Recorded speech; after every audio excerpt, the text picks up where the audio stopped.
ഏഡൻസ് വ്ലോഗിൻ്റെ പുതിയൊരു വീഡിയോയിലേക്ക് സ്വാഗതം. ഇപ്പോൾ യൂട്യൂബ് ചാനൽ നടത്തുന്ന അധികം പേരുണ്ട്. അവർക്ക് ആവശ്യമായ പുതിയ യൂട്യൂബ് ചാനലുകാർക്ക് ആവശ്യമായ ചില ടിപ്പുകളുമായിട്ടാണ് ഇന്ന് വന്നിരിക്കുന്നത്. ആദ്യം പറയുന്നത് നമ്മുടെ വീഡിയോയ്ക്ക് ആവശ്യമായ കോപ്പിറൈറ്റ് ഇഷ്യൂ ഇല്ലാത്ത മ്യൂസിക്കുകൾ എങ്ങനെ സെലക്ട് ചെയ്യാമെന്നുള്ളതാണ്. പുതിയ യൂട്യൂബ് ചാനലുകാർ നേരിടുന്ന ഒരു പ്രശ്നമാണ് മ്യൂസിക്കുകളൊക്കെ ഇട്ട് കഴിഞ്ഞാൽ അതിന് കോപ്പിറൈറ്റ് ഇഷ്യൂ ഒക്കെ വരും. അപ്പോൾ കോപ്പിറൈറ്റ് ഇഷ്യൂ ഒന്നും ഇല്ലാത്ത മ്യൂസിക്കുകൾ എങ്ങനെ വീഡിയോയോടൊപ്പം ചേർക്കാമെന്നുള്ളതാണ്. അതിനായി ആദ്യം നമ്മൾ ചെയ്യേണ്ടത് യൂട്യൂബ് സ്റ്റുഡിയോ എന്ന ഈ ഓപ്ഷൻ, അതായത് ലാപ്ടോപ്പിലോ ഗൂഗിൾ ക്രോമിലോ പോയിട്ട് യൂട്യൂബ് സ്റ്റുഡിയോ എന്നുള്ള ഈ ഓപ്ഷനിൽ സെലക്ട് ചെയ്തിട്ട് യൂട്യൂബ് സ്റ്റുഡിയോ ഓപ്പൺ ആയി വരുമ്പോൾ ഇവിടെ ലെഫ്റ്റ് സൈഡിലായിട്ട് ഓഡിയോ ലൈബ്രറി എന്നൊരു ഓപ്ഷൻ കാണാൻ സാധിക്കും. ഈ ഓഡിയോ ലൈബ്രറി ഓപ്പൺ ചെയ്യുമ്പോൾ പലതരത്തിലുള്ള മ്യൂസിക്കുകൾ ലഭിക്കും. ഇതിൽ നിന്ന് നമ്മുടെ വീഡിയോയ്ക്ക് ആവശ്യമായ അനുയോജ്യമായ മ്യൂസിക്കുകൾ ഏതാണെന്ന് നമുക്ക് പ്ലേ ചെയ്ത് നോക്കാം. ഫുഡ് വീഡിയോ ആണെങ്കിൽ ഫുഡ് വീഡിയോയ്ക്ക് അനുയോജ്യമായ മ്യൂസിക്കുകളുണ്ട്. അത് നമ്മൾ അവിടെ റൈറ്റ് ചെയ്ത് കൊടുത്താൽ മതി, അതിനനുയോജ്യമായത് കിട്ടും. ട്രാവലിംഗ് വീഡിയോ ആണെങ്കിൽ ട്രാവലിംഗ് വീഡിയോയ്ക്ക് അനുയോജ്യമായ അവിടെ നമ്മൾ മെൻഷൻ ചെയ്താൽ അതിനനുസരിച്ചുള്ള കിട്ടും. നമ്മുടെ വീഡിയോയ്ക്ക് വേണ്ടി ഇഷ്ടപ്പെട്ട മ്യൂസിക്കുകൾ നമ്മൾ കേട്ട് സെലക്ട് ചെയ്തതിന് ശേഷം ഇവിടെ റൈറ്റ് സൈഡിൽ ഡൗൺലോഡ് എന്ന് പറഞ്ഞൊരു ഓപ്ഷൻ കാണാം. ആ ഡൗൺലോഡ് ക്ലിക്ക് ചെയ്ത് കഴിയുമ്പോൾ നമ്മുടെ മ്യൂസിക് ഡൗൺലോഡ് ആയിട്ടുണ്ടാവും. ഇതായിപ്പോൾ മ്യൂസിക് ഡൗൺലോഡ് ആയിട്ടുണ്ട്. അങ്ങനെ എത്ര മ്യൂസിക്കിൽ വേണമെങ്കിലും ഇതിനകത്തിൽ നിന്ന് നമുക്ക് ഡൗൺലോഡ് ചെയ്തെടുക്കാം. ഡൗൺലോഡ് ചെയ്തെടുത്തതിന് ശേഷം നമ്മുടെ വീഡിയോ എഡിറ്റ് ചെയ്യുന്ന ആപ്പിൽ പോയിട്ട് ഈ മ്യൂസിക് സെലക്ട് ചെയ്യാവുന്നതാണ്.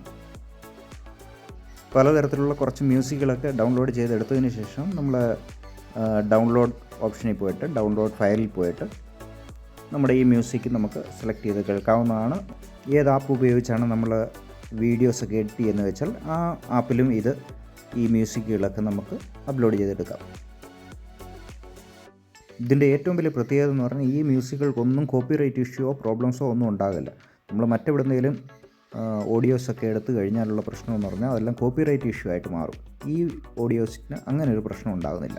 അപ്പോൾ കോപ്പിറൈറ്റ് ഇഷ്യൂ ഇല്ലാത്ത ഓഡിയോസ് എങ്ങനെ ഡൗൺലോഡ് ചെയ്തെടുക്കാമെന്ന് പഠിച്ചു. ഇനി രണ്ടാമത്തെ വിഷയമാണ്, ചിലരൊക്കെ യൂട്യൂബ് ലൈവ് നടത്താറുണ്ട്. ലൈവിൽ കൊടുത്ത സ്പാനർ അല്ലെങ്കിൽ ബ്ലൂ ടിക്ക് എങ്ങനെ റിമൂവ് ചെയ്യാമെന്നുള്ളതാണ്. അതും ഇതുപോലെ സെറ്റിങ്സിൽ പോയിട്ട് ഇവിടെ കമ്മ്യൂണിറ്റി മോഡറേഷൻ എന്ന് പറഞ്ഞൊരു ഭാഗമുണ്ട്. കമ്മ്യൂണിറ്റി മോഡറേഷൻ ഓപ്പൺ ആയി കഴിയുമ്പോൾ ഇവിടെ നമ്മൾ കൊടുത്തിരിക്കുന്ന എല്ലാ സ്പാനറുകളും, ആർക്കൊക്കെ നമ്മളെ ലൈവിൽ സ്പാനർ കൊടുത്തിട്ടുണ്ട് അല്ലെങ്കിൽ ബ്ലൂ ടിക്ക് കൊടുത്തിട്ടുണ്ട്, അവരുടെ എല്ലാം ലിസ്റ്റ് ഇവിടെ കാണിക്കും. ഞാനിങ്ങനെ എല്ലാവർക്കും ലൈവ് വരുന്ന എല്ലാവർക്കും ഇങ്ങനെ ബ്ലൂ ടിക്ക് കൊടുക്കാറുണ്ട്. ബ്ലൂ ടിക്കിൽ കുറേ അധികം ആൾക്കാരുടെ പേരുകൾ കാണിക്കുന്നുണ്ട്. ഇതെല്ലാം നമുക്ക് ഇവിടെ നിന്ന് റിമൂവ് ചെയ്യാം. ഓരോന്നോരോന്നായിട്ട് റിമൂവ് ചെയ്യും. ഒരുപാട് പേരുടെ ഇങ്ങനെ ലൈവിൽ സ്ഥിരമായിട്ട് വരുന്നവർക്കെല്ലാം ബ്ലൂ ടിക്കറ്റ് ഇട്ട് കൊടുക്കാറുണ്ട്, സ്പാനർ ഇട്ട് കൊടുക്കാറുണ്ട്. അവരെല്ലാം ഇങ്ങനെ ഓരോന്നോരോന്നായിട്ട് റിമൂവ് ചെയ്യാൻ പറ്റും. റിമൂവ് ചെയ്തതിന് ശേഷം താഴെ ഒരു സേവ് എന്ന് പറഞ്ഞൊരു ഓപ്ഷനുണ്ട്. ആദ്യം ക്ലിക്ക് ചെയ്ത് കഴിഞ്ഞാൽ അത് ബ്ലൂ എല്ലാം റിമൂവ് ആകും. പിന്നെ ഇനി ആരെങ്കിലും പുതുതായിട്ട് ആഡ് ചെയ്യണമെന്നുണ്ടെങ്കിൽ അവിടെ നമ്മൾ പേര് ടൈപ്പ് ചെയ്ത് കൊടുത്താൽ അവരുടെ പേര് വരും. നമ്മുടെ സബായിട്ടുള്ള ആരുടെയിലൊക്കെ പേര് ടൈപ്പ് ചെയ്ത് കൊടുത്താൽ അവിടെ അത് ആഡ് ചെയ്യുകയും ചെയ്യാൻ പറ്റും. അതുമാത്രമല്ല, കുറച്ച് ഹിഡൻ യൂസേഴ്സിനെയൊക്കെ നമുക്ക് ഇതിനകത്ത് ഉൾപ്പെടുത്താൻ പറ്റും. നമ്മുടെ ലൈവിൽ മറ്റൊരാൾക്ക് കാണാൻ സാധിക്കാത്ത രീതിയിൽ കുറച്ച് പേരെയൊക്കെ ഹിഡൻ യൂസേഴ്സായിട്ട് ഇതിൽ വെക്കാൻ പറ്റും. പിന്നെ ചില ബ്ലോക്ക്ഡ് വേർഡ്സുകൾ, ചില വേർഡ്സുകളൊക്കെ ടൈപ്പ് ചെയ്ത് വന്നു കഴിഞ്ഞാൽ അത് ഓട്ടോമാറ്റിക്കലി ബ്ലോക്ക് ആക്കാൻ പറ്റും. അപ്പോൾ ഇത്രയൊക്കെയാണ് ഇന്നത്തെ വീഡിയോയിൽ നമ്മൾ ഉൾപ്പെടുത്തിയത്. അപ്പോൾ മറ്റ് ചില ടിപ്സുമായിട്ട് വീണ്ടും വരാം. താങ്ക്